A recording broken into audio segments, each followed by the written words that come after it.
If you're tired of seeing the same 5 action movies everywhere, I've got 15 from the 80s you've almost definitely missed. Some are so rare you can't even stream them. And I bet you'll find at least one you'll want to track down tonight. Black Moon Rising is a weird one with some serious pedigree behind it. This was actually the first script John Carpenter ever sold, but it sat around for years before anyone did anything with it. By the time it got made, Carpenter's name was all over the posters, but he didn't have anything to do with the production itself. Still, you can see his style all through the movie.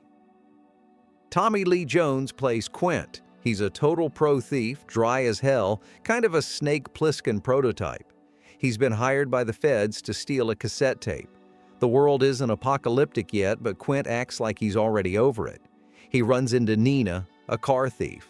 She's played by Linda Hamilton right after she did The Terminator. But the real star here is the car. The Black Moon is an actual one-off prototype, the 1980 Wingho Concordia. Sitting still, it looks like someone put wheels on a cafeteria tray, but once it's moving, it's spitting fire out the back and pulling off stunts nobody else would try. The plot doesn't even matter all that much.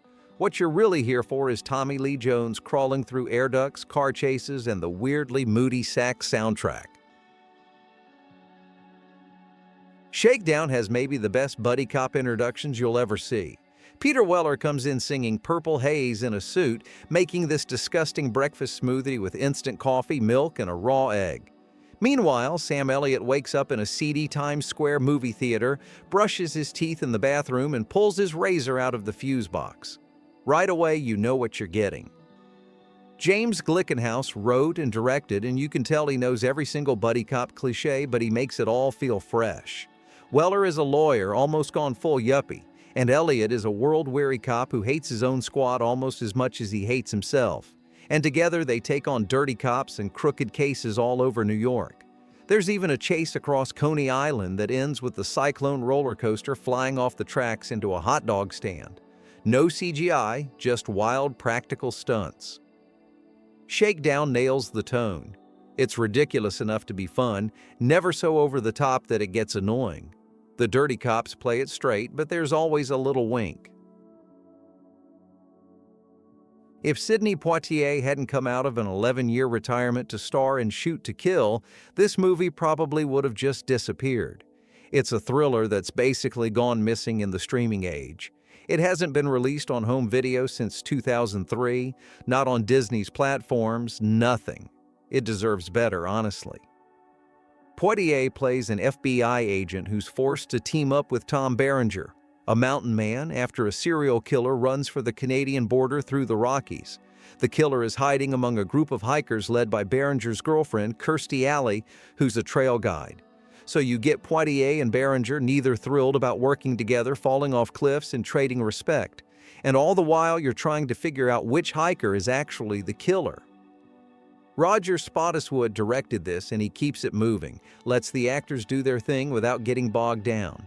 Michael Chapman handles cinematography. He's the guy who shot Raging Bull, and you really feel the danger of the mountains. There's a stunt with a guy on a 100-foot rope that looks genuinely painful. It's one of those thrillers that's just solid comfort food stuff, but you can tell everyone making it cared. Arnie did this one between Commando and Predator, but it's the rare one that doesn't feel like an Arnold Schwarzenegger movie at all, even though he's in these gigantic suits the whole time. The only reason Arnold did Raw Deal was to try to land the lead in Total Recall. Didn't work out, but the movie itself is sort of a relic. The story is pure Charles Bronson. Arnold's a tough cop who goes undercover in the Italian mob, and that's basically it.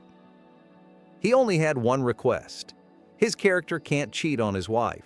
Otherwise, he just steps in and does Arnold, chomps cigars, wins over the boss's mistress, and drops some of the stiffest one-liners he's ever delivered. The movie keeps flipping between serious and totally nuts. One minute, Arnold's trying to deal with his wife's drinking, next he's destroying a casino. It's totally inconsistent, but in a way that kind of works.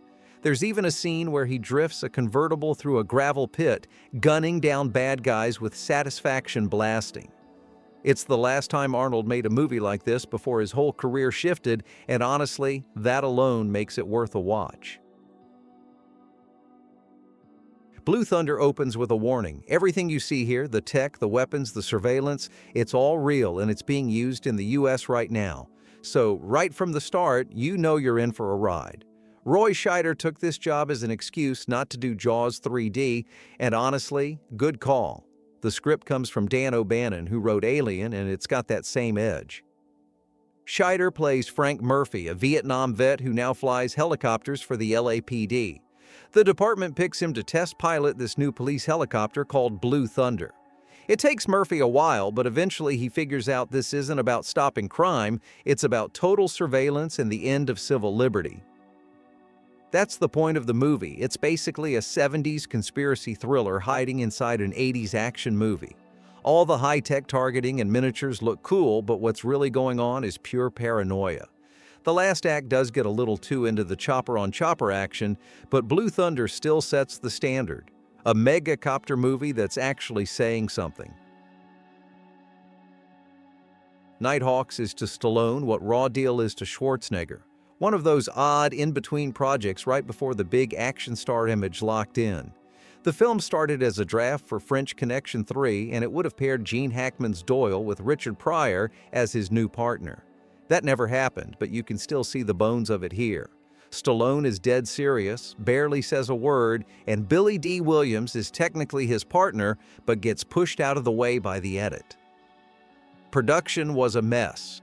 3 different directors, even the New York State Supreme Court got involved just to let the movie finish. Rutger Hauer plays the villain, and the whole process was so rough he apparently considered ditching American movies altogether. His character goes head-to-head with Stallone, and there's a rooftop stunt that actually left Sly traumatized. Hauer threatening to cut the line 275 feet above water. Stallone always struggled to find villains that could really stand up to him. But here he's totally outclassed. This actually makes the final win feel a little off. Still, the movie's tense and grimy the whole way. Not perfect, but definitely worth seeing if you want a pre-Rocky, pre-Rambo Stallone doing something different. It's honestly insane that it took over a decade for Hollywood to give Carl Weathers a real leading role after Apollo Creed. All that time, and he finally gets his shot with Action Jackson. It's basically his love letter to the blaxploitation movies he came up on, but now run through the full 80s action factory. Weathers plays Lieutenant Jackson, who's a Detroit cop in name only. This is a guy who tears a guy's arm off, gets chewed out by Bill Duke, the chief straight from Predator, and just shrugs it off like he still had another arm. Jackson's a campfire legend in this city. Cops and criminals both tell stories about him. Every time he walks on screen, you can tell the rules don't apply. The villain is Craig T. Nelson as a martial artist/businessman, which, yeah, looks ridiculous next to Weathers. The real fun here isn't whether Jackson will take him down, it's seeing how many flights of stairs Jackson is going to launch up in a Ferrari before he does it. Action Jackson is just pure late 80s spectacle. It never takes itself too seriously, and that's why it works. Sharky's machine is Burt Reynolds, showing he could do a lot more than drive fast cars. The film's got Reynolds not just starring, but directing, right after he'd already hit big with Cannonball Run. He wanted to prove he could do gritty crime, and you get exactly that. This is a kind of Dirty Harry goes to Atlanta. Reynolds as Tom Sharky gets bounced down to Vice after a bus goes sideways and ends up leading this Vice squad of burnouts and underdogs. Somehow they're the only ones willing to take on the city's most untouchable pimp. The team actually works. Great chemistry, rough around the edges, exactly what you want from an 80s crime flick. What really makes it is the style. It was filmed by William A. Fraker, the same guy who did Bullet. You also get that street life track, the one Tarantino later used in Jackie Brown. But what keeps you watching is Burt giving his best as a director and delivering one-liners right when things get darkest. Out of all his 80s movies, this is the one that holds up best. This is the Jean-Paul Belmondo action movie to start with if you haven't seen any of his stuff. He shows up here decades after Breathless, not the young guy anymore, but still with that same arrogance. The opening is pure style, black and white turning to this crazy Technicolor yellow. Belmondo is 48, doing all his own stunts, and honestly, the only guy today who even comes close is Liam Neeson in the Taken era. But it looks like Belmondo's having way more fun with it. Belmondo's character is a French secret agent.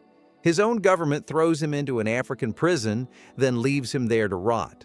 As soon as he escapes, he's out for payback, finishing the mission they tried to bury and torching every bureaucrat who sold him out.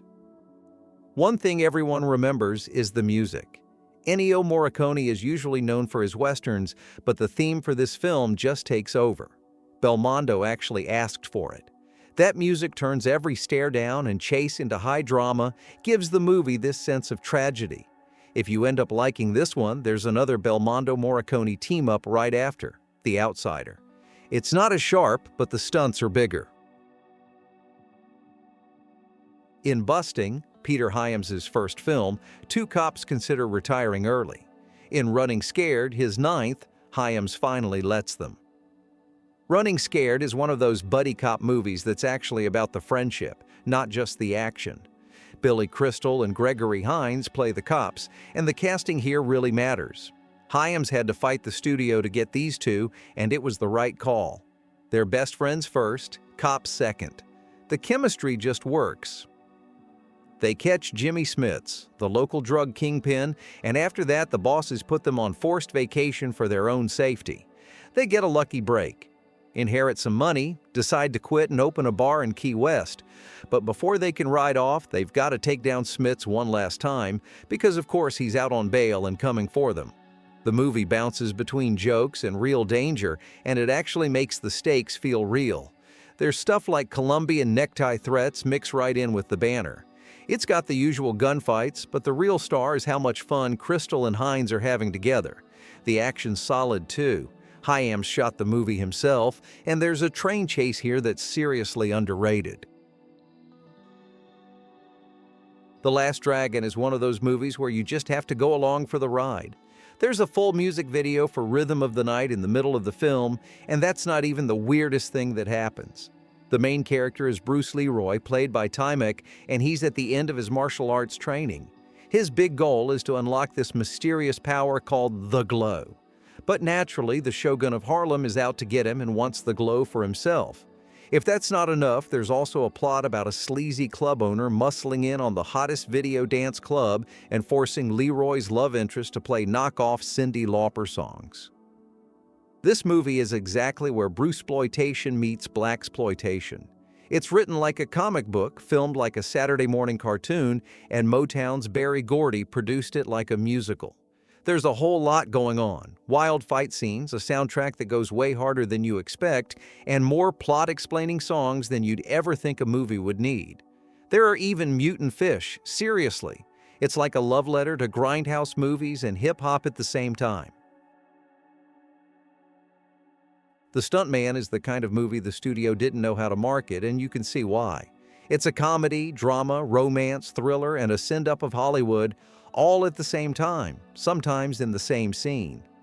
Fox had no clue what to do with it, so they basically buried the film, and that was the end of director Richard Rush's run making action pictures for a while.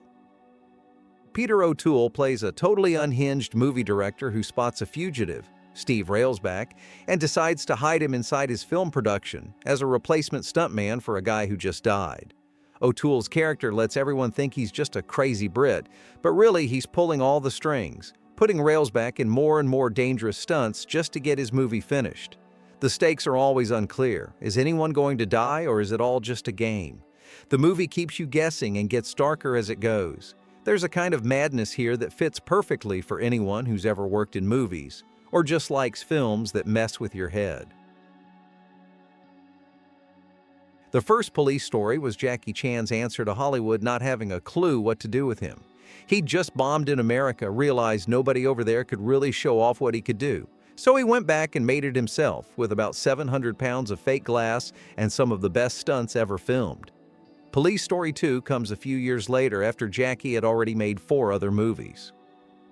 This one's not as sharp as the original and doesn't try to be as huge as the sequels.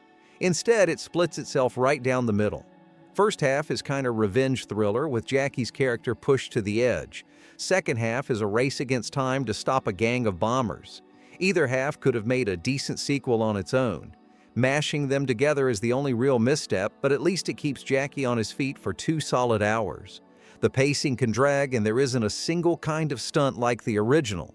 But by the end, you're still watching Jackie Chan do stuff that makes most action stars look lazy.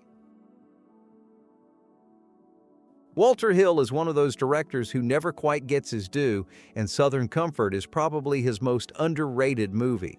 This is not the buddy cop formula he bottled up a year later in 48 Hours.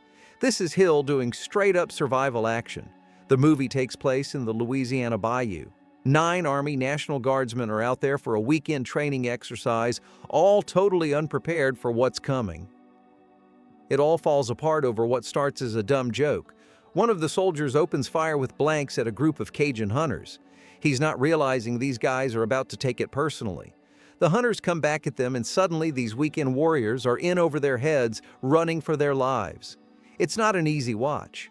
The movie never lets you relax, never lets the characters be just one thing. Everyone shifts from tough to scared, smart to clueless, sometimes in the same scene. All the action is muddy and desperate, kind of like the scene in Predator where they unload into the jungle and hit nothing. But here it goes on for the whole movie. This is kind of the ultimate 80s action movie, but it does everything its own way. It's a buddy cop story on paper, but what makes it great is that it just doesn't care about any of the usual rules. William Peterson plays Secret Service agent Richard Chance, and he's a total wild card. He's not doing the job for justice. He's after Willem Dafoe's character, Rick Masters, because Masters killed his partner. That's it. That's his whole reason. Peterson just owns every scene here. Dafoe, meanwhile, makes his counterfeiter almost sympathetic, or at least believable. Bill Pankow's character is the only one who seems like a real person caught in the middle. The car chase is legendary, but the whole thing is really about Friedkin burying the loose cannon cop trope for good. It's a wild and dangerous movie that never lets you settle in. And honestly, it still hits as hard today as it did in the 80s.